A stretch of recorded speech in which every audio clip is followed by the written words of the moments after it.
Senator Ryan. Yeah, just a moment. It's for you. Yes. No, Maureen. No matter what he says, it is not urgent. Look, I can't be interrupted when I'm with the senator. Yeah, well, maybe I'll call him later. And maybe I won't. I'm sorry. No, it's no problem. See what the girl has to put up with? Half of Washington beating a path to our door? You want to look at this now? All right, fine. Let me see this.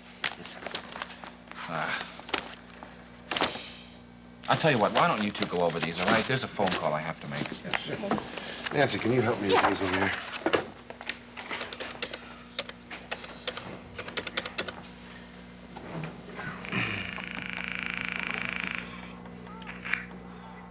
Hello. Ma, hi. Oh, Francis, how nice to hear your voice. How are you? Okay, I just wanted to check in, see how, your plans are going. Are you all packed? Well, hardly. Your Aunt Annie and I have been trying to decide what I should take with me. So far, she's recommended everything in my wardrobe.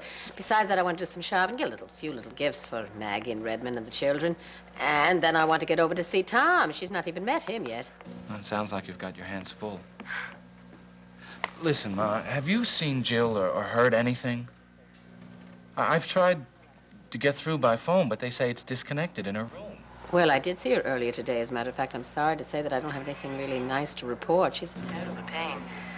They probably decided not to tire her with the phone. They being Seneca. Is it that bad? I'm afraid so, son. I mean, it's not just the physical pain, though that's dreadful enough. But she's beginning to comprehend that Edmund is gone, and she's grieving and feeling very responsible somehow.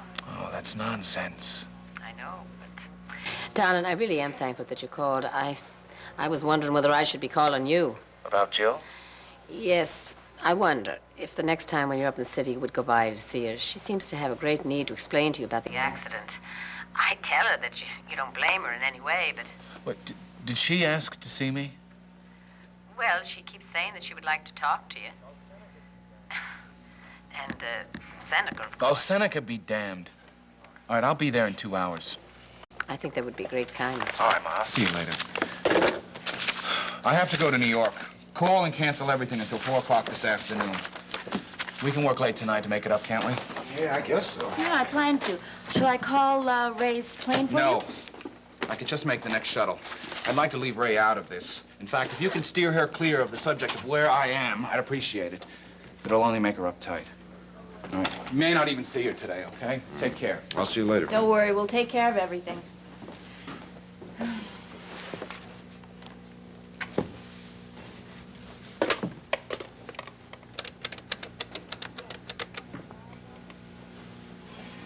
Yes, this is Senator Ryan's office. He had a luncheon appointment with Undersecretary Wood today. Yeah, well...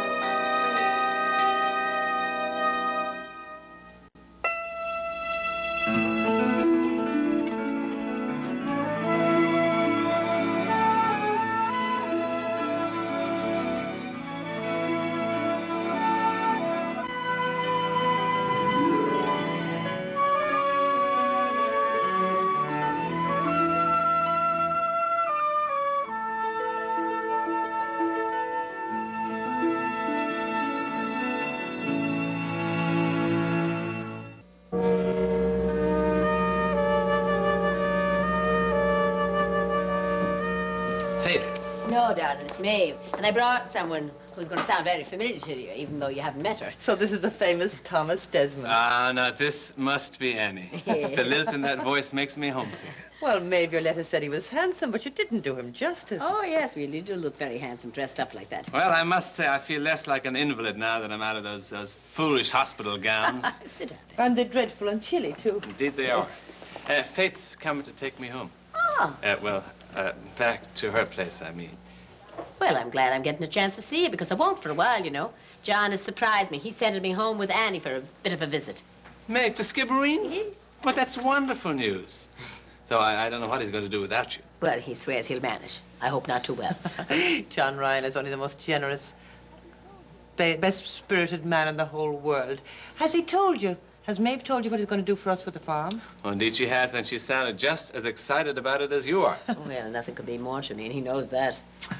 Oh, you know, you're going to be as close to heaven as anybody can be on earth. I'm never going to see Ireland again, but I believe I'd see. If I wasn't convinced of that, I wouldn't be going home with Faith now. Now, I don't think I like the sound of that. Hi, Maeve. Hi, Annie. Hello, I brought my big sister to meet her fellow countrymen. Well, good. Now, what would keep you from coming home with me? Well, if I thought I was going to be a permanent burden to you. Now, if you're thinking about renewing that old argument, forget it. There's a room all set up for you, and the nurse is already there. Faith, all I'm saying If you is... two have things to discuss, I think I'll leave you to it because I can hear these kinds of discussions at home. It's good to see you back on your feet, Tom. Stay well.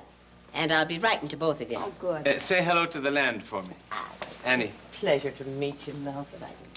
I don't know how my sister could have possibly imagined that you were from Bangor. You're pure Limerick through and through. It's plain I couldn't have fooled you. Goodbye, Annie. God bless you, dear. And you have a safe trip back. Yes, bye-bye, Faith. Bye-bye.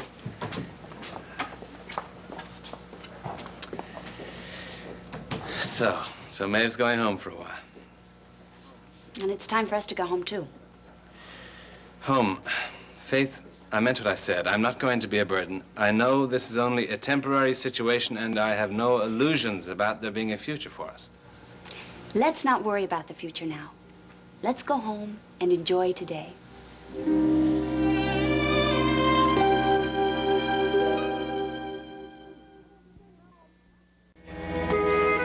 Well, you're home. Where's the nurse? She can take over now.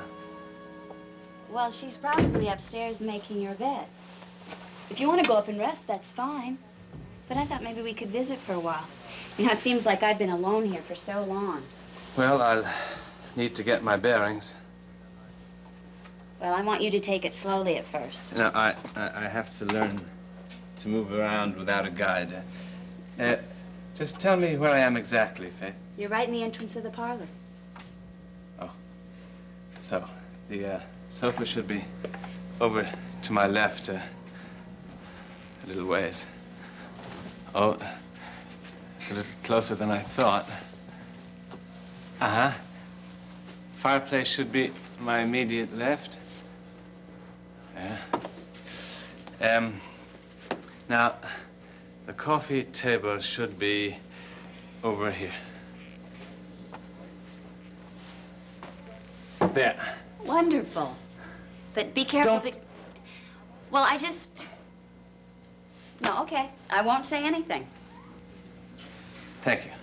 Now, there should be another chair over here to my left a little. There. Yeah. I'm pretty good at this, don't you think? Remarkable. But No buts. I have to learn to move around without a guide. I'm going to be as self-sufficient as I can be. Now, there should be a matching chair over here. Huh? Where? Don't tell me. I'll find it. Don't tell me, Faye. What's that? What the hell was that doing there? that's what I was trying to tell you. I had some cleaning done yesterday, and of course they didn't put everything back how it should have been. I should have checked. It isn't up.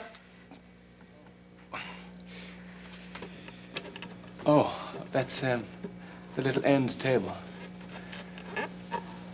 Well, I suppose I'm being very foolish, aren't I? No, not at all. You're just being overeager.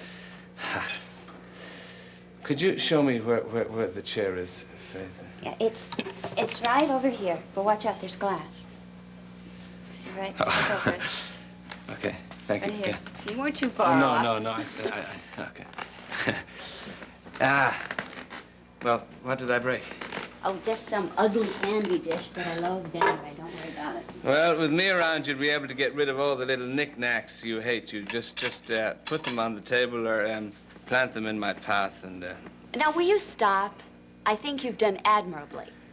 Well, obviously, I can't be completely self-sufficient, but I'll do the best I can. I certainly won't be a nuisance. Tom, I'm not worried about that. And I'm still hoping you'll get your sight back. And so am I. And even if I do, just think what a handy person I'll be to have around in the next blackout. Love your attitude. Yeah, well, I've been studying with Maeve. How about a cup of coffee or something? And don't say you'll get it yourself yet. Besides, I owe you a little waiting on. I'd like that. Thank you. Tom, I'm glad you decided to come home.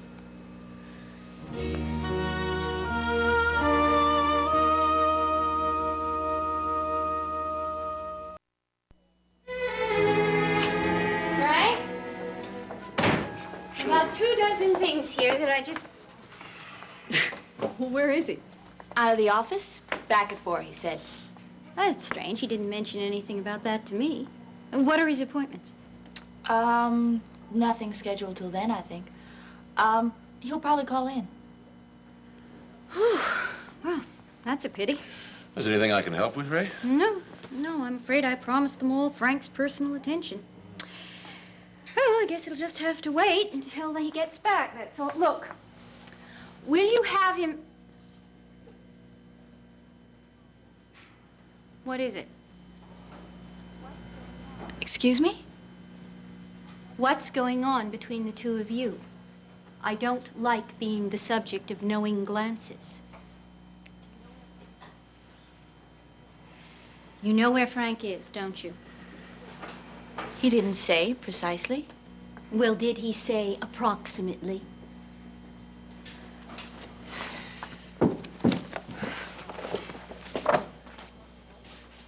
All right. Why is everything crossed out?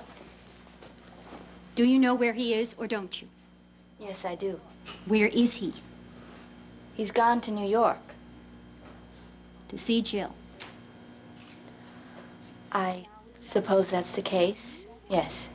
Now, would you like to tell me why you tried to keep that from me? All right, you guys, come on. Ray, let's- I wasn't trying to... You were anything. trying to protect Frank from me.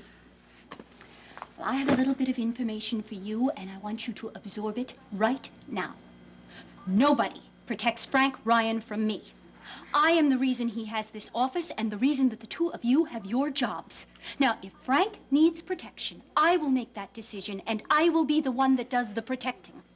I don't know who you think you are, but you are very young and very inexperienced and, believe me, totally expendable. Now, just a second, Ray. I think you've gone far enough. Stop. Now, you listen to me.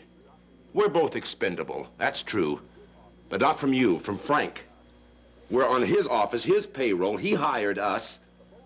I mean, we appreciate everything you did to get him elected. But the voters put him in, not you. And I don't think Nancy or I have to be talked to that way. Your loyalty is very touching, Bob, but it's totally misguided. Because if you really cared at all about Frank, you would not allow him to go flying to the bedside of another man's wife, making a complete fool of himself.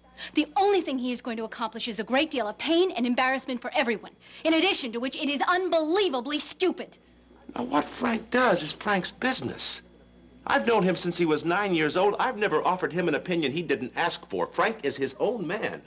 A United States Senator does not own his own life anymore. Okay. Then it belongs to his constituents, not to one single person.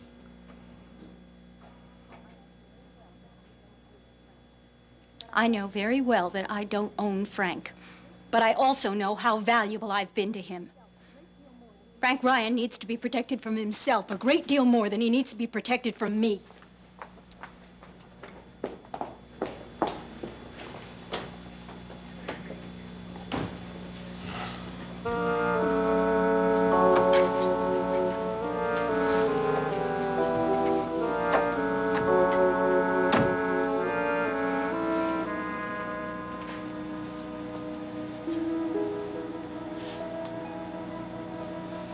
Jill.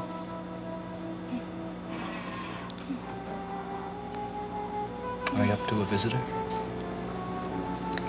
I wanted to see you so much.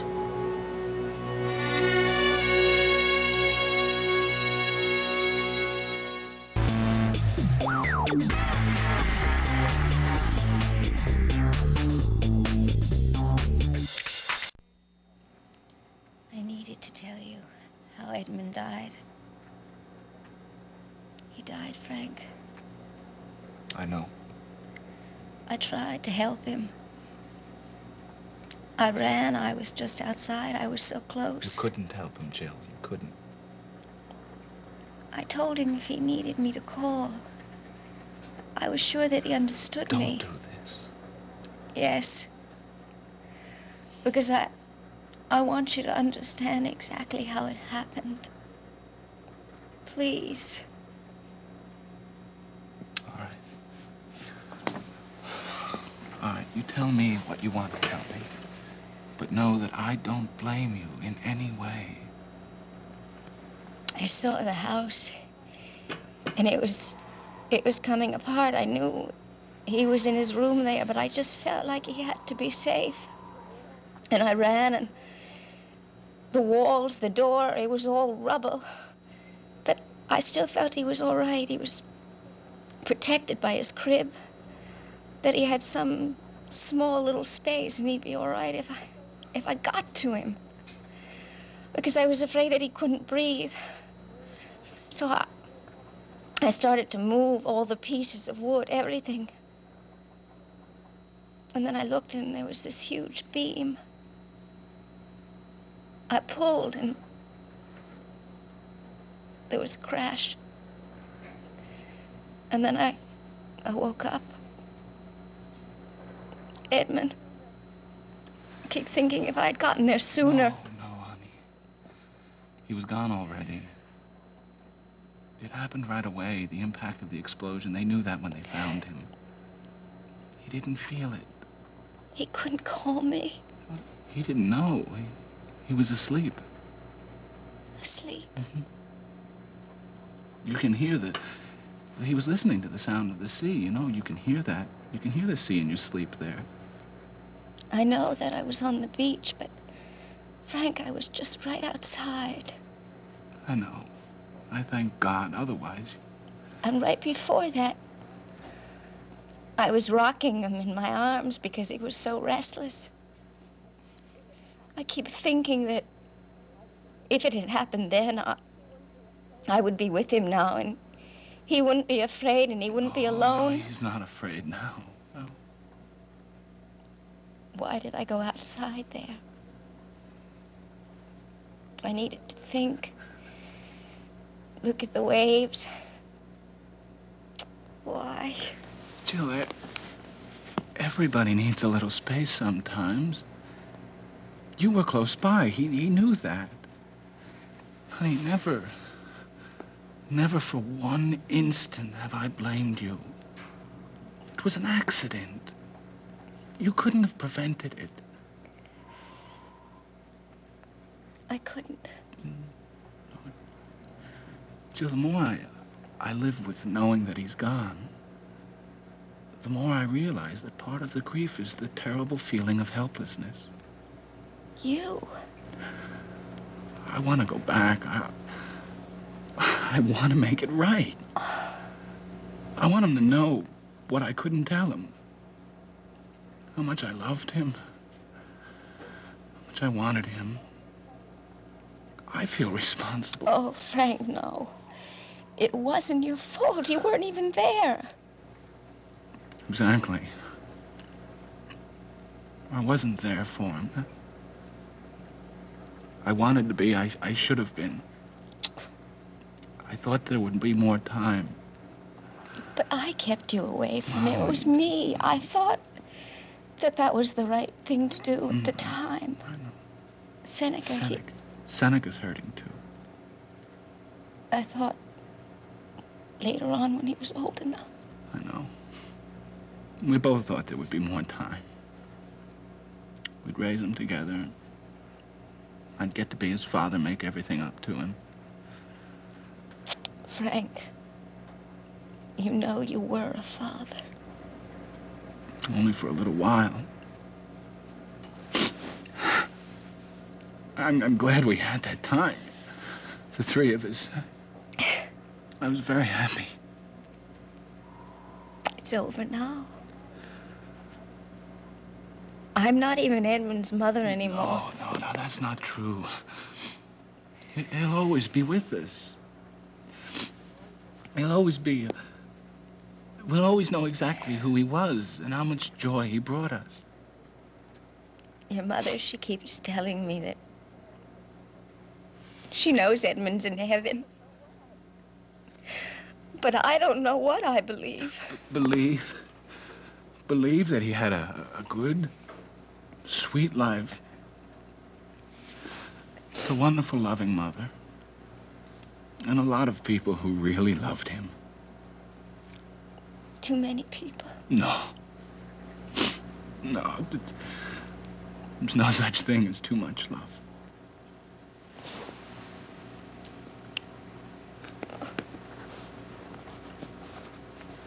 You better go to sleep now.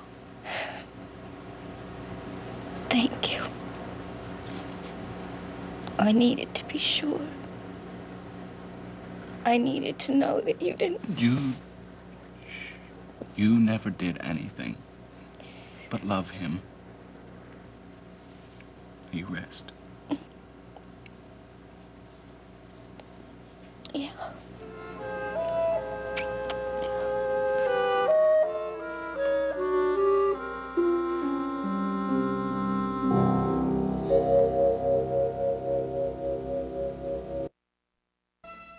What if you could change your past? Erica does, every week, because sometimes the only way to move forward is to go back. A new original primetime drama, Being Erica, Thursdays at 10 on SoapNet.